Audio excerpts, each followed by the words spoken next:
آداب، میں ہوں وسعت اللہ خان، میرے ساتھ ہیں ذرار کھوڑو۔ ایک افسوسناک خبر سے ابتدا کر رہے ہیں ہم اس پروگرام کی، جو ظاہر ہے کہ آپ تک پہنچ گئی ہوگی تفصیلاً، کہ لاہور کا نواحی علاقہ ہے کہنا، وہاں ایک گھر کی چھت گرنے سے 5 تا 16 برس کی عمر کے 14 بچے ملبے میں دب کے جاں بحق ہو گئے۔ سرکاری طور پہ ان فگرز کی تصدیق ہو چکی ہے۔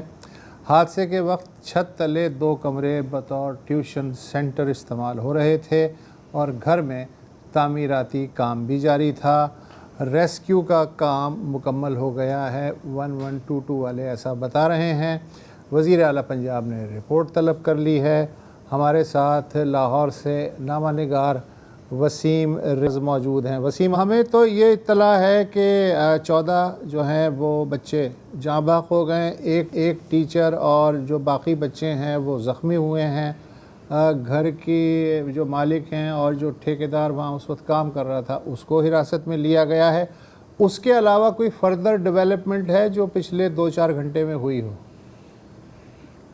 دیکھیں، بالکل آپ نے ٹھیک بتایا، ابھی تک تو یہی تفصیلات ہیں۔ اس میں ابھی تک کسی قسم کی قانونی کارروائی جو ہے وہ نہیں کی گئی۔ اچھا، اس میں جو قانونی کارروائی ہے، میں آپ کو بتاؤں تو اس میں زیادہ سے زیادہ پولیس جو ہے وہ اس میں اگر ایف آئی آر دے گی بھی تو اس سیکشن 322 یعنی کہ حادثاتی طور پر جو واقعہ پیش آیا ہے اس دفعات کے تحت یہ مقدمہ جو ہے وہ درج کیا جائے گا۔ اس پر ایس ایس پی انویسٹیگیشن جو موقع پر آئے تھے وزٹ کرنے، ان سے میں نے اس حوالے سے سوال کیا تھا کہ کن سیکشنز کے تحت یہ مقدمہ جو ہے وہ درج کیا جائے گا، جس پر ان کا کہنا تھا کہ اپنی لیگل ٹیم سے اس حوالے سے وہ مشاورت کریں گے، پھر جو بھی سیکشنز لگانی ہوں گی اس کے مطابق جو ہے وہ کارروائی کی جائے گی۔ تو جو بچوں کی میتیں ہیں وہ بھی ان کے ورثہ کے حوالے کر دی گئی ہیں۔ جو 174 کی جو ضروری قانونی کارروائی تھی وہ مکمل صرف اس میں کی گئی ہے۔ باقی اب اس میں کیا کارروائی کی جاتی ہے یہ تو اب اچھا، میں وسیم آپ سے یہ جاننا چاہوں گا کہ ظاہر ہے کہ ہم صحافی جو ہیں وہ اس لحاظ سے بدنام بھی ہیں، اور ٹھیک بدنام ہے کہ جب اس طرح کا کوئی حادثہ ہو جاتا ہے تو پھر ہمیں قانون بھی یاد آتا ہے، ایفیشنسی بھی یاد آتی ہے، گورننس پہ بھی ہم سوال اٹھاتے ہیں۔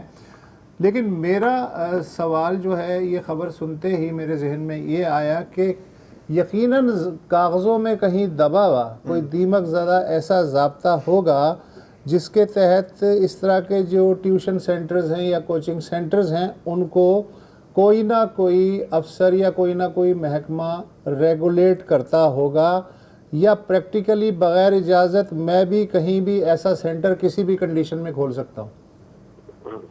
اچھا، اس میں نا سب سے پہلے ایک چیز جو میں آپ کو بتاؤں گا کہ یہ پراپر کوئی ٹیوشن سینٹر نہیں تھا، یہ ایک گھر تھا۔ اور لاہور کا یہ علاقہ کانا جو ہے نا، یہ لاہور کا سرحدی علاقہ ہے، بالکل آخری یہ تھانہ ہے پولیس اسٹیشن کا کانا، جس کے بعد آگے ضلع قصور جو ہے وہ شروع ہو جاتا ہے۔ تو یہ پراپر کوئی ٹیوشن سینٹر نہیں تھا، یہ ایک گھر تھا، سنگل سٹوری یہ گھر تھا جس کے 2 کمرے تھے۔ دونوں کو کمرے جو ہیں وہ ٹی آر گارڈر کے اور یہ لکڑی کے بالوں کی جو ہے وہ چھت بنی ہوئی تھی، کیونکہ پریڈکشن تھی اگلے آنے والے دنوں میں لاہور میں جو ہے وہ پری مونسون جو ہے وہ شروع ہونے جا رہا ہے، جس کے باعث انہوں نے یہ فیملی نے سمجھا کہ گھر کی چھت کیونکہ مٹی سے بنی ہوئی ہے تو اب اس میں مزید مٹی جو ہے وہ ڈلوائی جائے تاکہ جو لیکیج ہے یا جو پانی ان کے گھر آتا ہے وہ نہ آئے۔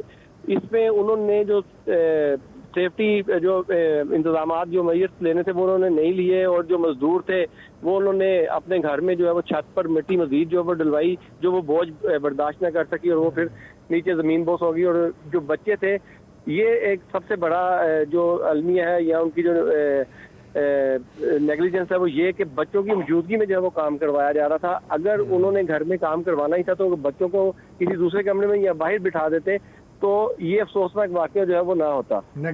تو نیگلیجنس تو ہے، اور شاید کرمنل نیگلیجنس ہے، لیکن ظاہر ہے کہ جیسے وسیم بھائی بتا رہے ہیں حادثے کے ہی دفعات اس میں، اور ایسا نہ پہلا ہے نہ آخری۔ اب میں یہ بھی ایک سوال پوچھ سکتا ہوں ضمنی کہ کس کا کام ہے ان طرح کے گھروں کو انسپیکٹ کرنا، لیکن وستے کی وہ بات نہیں ہے، رونے کی بات ہے۔ لیکن آپ کو یہاں ایک گھر ایسا نہیں ملے گا، یہاں پر بہت سارے گھر جو ہے وہ آپ خاص طور پر سرحدی علاقوں میں چلے جائیں, یہاں پر بہت سارے گھر آپ کو ایسے ملیں گے جن کی چھتیں ایسے ہی ٹی آر گارڈر سے بنی ہوئی ہیں. اور ہم اکثر چیزیں ایسی رپورٹ کرتے ہیں. اب آگے مونسون کا موسم آ گیا نا, تو آئے روز ایسی بہت سی جو ہے وہ اطلاعات آنی ہے کہ جی لکڑی کے بالوں سے بنی چھت جو ہے وہ گر گئی, فیملی نیچے آ گئی.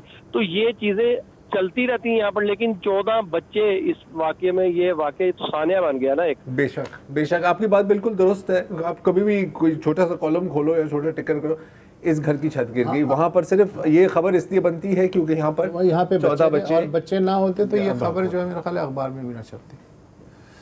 بہرحال تھینک یو وسیم ریاض, آپ نے اپڈیٹ کیا. ہم ایک وقفہ لے لیں.